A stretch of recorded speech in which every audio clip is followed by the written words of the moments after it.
কওমুন ওয়াল্লাহু আমরাহুম ইমরাতান।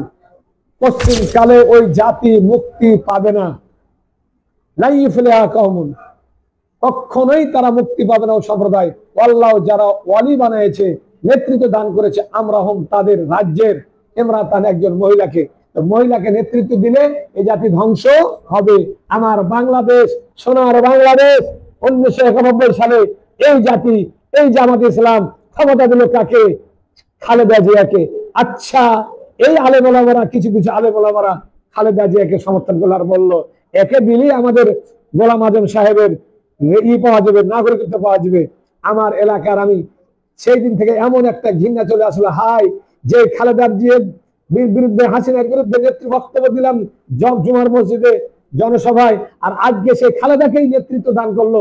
আল্লাহু আকবার। এই জামাত ইসলাম পশ্চিমকালে মুক্তি পাবে না। যদিও পায়, এদের পাপের প্রায়শ্চিত্ত ভোগ করতেই হবে, ভোগ করতেই হবে, ভোগ করতেই হবে। কোনো হাদিস কোরআন বিকল্প নাই।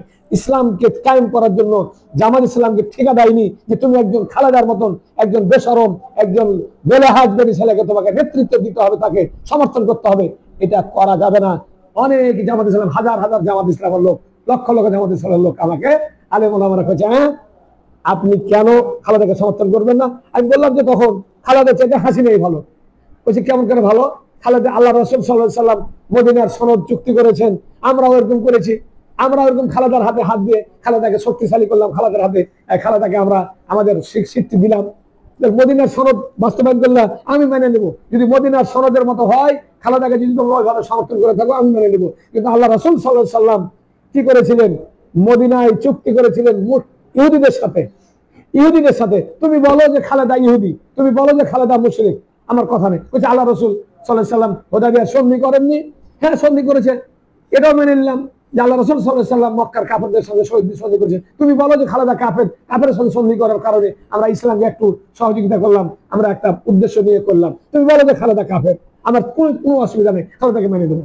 কিন্তু খালেদাকে মুসলমান হিসাবে, মুসলমান নেত্রী হিসেবে মেনে নিবা, আর তুমি জামাত ইসলাম করবা, এটা কখনই হতে পারে না। যতদিন পর্যন্ত তোমরা তওবা না করবে, ফিরে না আসবে, অতদিন পর্যন্ত তোমরা তোমাদের জায়গাতে ফিরতে, সম্মানের জায়গাতে ফিরতে পারবা না। তোমাদেরকে আল্লাহ ইসলামের ঠিকা দেয়নি, তোমাদেরকে কি জানি ইসলামের ঠিকা দেয়নি। এখন এই হাদিসটা কি, এটা কি দেয়? এই হাদিসকে তুমি এটা কি করবা? রাহুল বুখারী শরীফের হাদিস। তুমি মেয়েকে নেতৃত্ব দিয়ে তুমি দেশকে সাথে রাখবে। তুমি কোন সাইদি হও, তুমি যে হও, তুমি আল্লাহ হও, তুমি পীর হও, তুমি জান্নাত যেতে পারবা তোমার আমলের কারণে। কিন্তু এই আমলের ভুক্তিভোগী, এটার জন্য তোমাকে অবশ্যই সাত তোমার দুনিয়াতে ভোগ করতে হবে। আজকে যে জরিমানা যত আলেমদেরকে হত্যা করলো, এই গোলাম আজমকে জেলখানায় কৌশলে মেরেছে। মতিউর রহমান নিজামীর মতন একজন বিখ্যাত আলেম, সৎ, একনিষ্ঠ, একেবারে সৎ, এই নেতাগুলাকে কি করলো? জেলখানায় এদেরকে ফাঁসি দিয়ে মারলো। এদেরকে যেমন এরা আল্লাহর নৈকট্য অর্জন করেছে, এরা সত্যিকারী সোহাদা, কিন্তু এদেরও যে কিছু ভুল ছিল না দুনিয়াতে, নেতৃত্বের ব্যাপারে ভুল ছিল। কিন্তু এই ভুল এই নয় যে তাকে হত্যা করতে হবে। কিন্তু এরা হত্যা করে এরা জাহান্নামে গেল, আর এরা মানে শহীদ হয়ে আল্লাহর জান্নাতে গেল। কিন্তু এই ইসলামের কিছু হলো না। ইসলামের কিছু হলো কি? এরা শহীদ হয়ে জান্নাতে গেল, আর ওরা হত্যা করে ওরা জাহান্নামী হয়ে গেল। কিন্তু ইসলামের কিছু হলো না, নেতৃত্বের কিছু হলো না, খেলাফতের কিছু হলো না, ইমারতের কোনো লাভ হয়নি।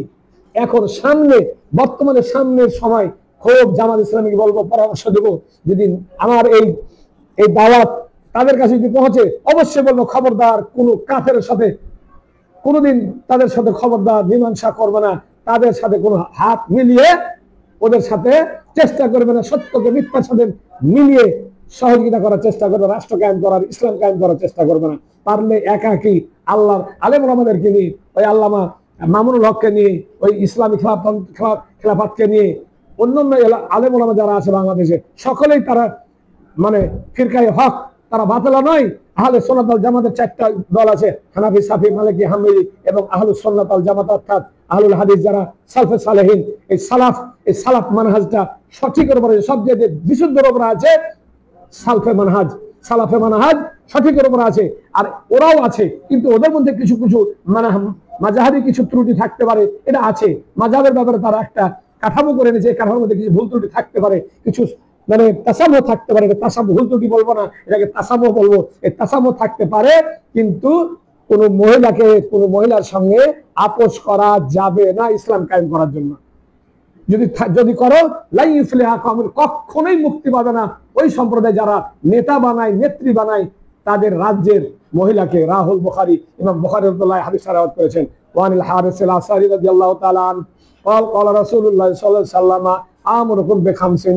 আমি হযরত হারিস আল আসারি থেকে বর্ণিত, তিনি বলেন আল্লাহ রাসূল সাল্লাল্লাহু আলাইহি ওয়াসাল্লাম বলেছেন আমরুকুম বিখামসিন, আমি তোমাদেরকে নির্দেশ দিচ্ছি 5টি জিনিসে। বিল জামাত, এক নম্বরে হলো জামাত। আলজিমু বিল জামাতে, বিল জামাত মানে এই বাহার পে যার আছে, যারের সব সময় কি আছে, একটা মোতালেক থাকবে। কি থাকবে? এই মোতালেকটা কি হবে? হয় আম হবে, নাহি খাস হবে, মুকদ্দম হবে, নাহি মুআক্খার হবে। বুঝছো? হয় সেবে ফেল হবে, নাহি ফেল হবে। তো আলজিমু বিল জামাতে, তোমরা এখানে একটা ফেল মেনে নাও। আলজিমু বিল জামাত, তোমরা জামাতকে পাকড়ায় ধরো। আসসামআ, আলজিমু বিল জামাতে ওয়াসসামআ, তোমরা শুনো কথা, জামাতকে পাকড়াও করে ধরে থাকো, মজবুত করে ধারণ করো।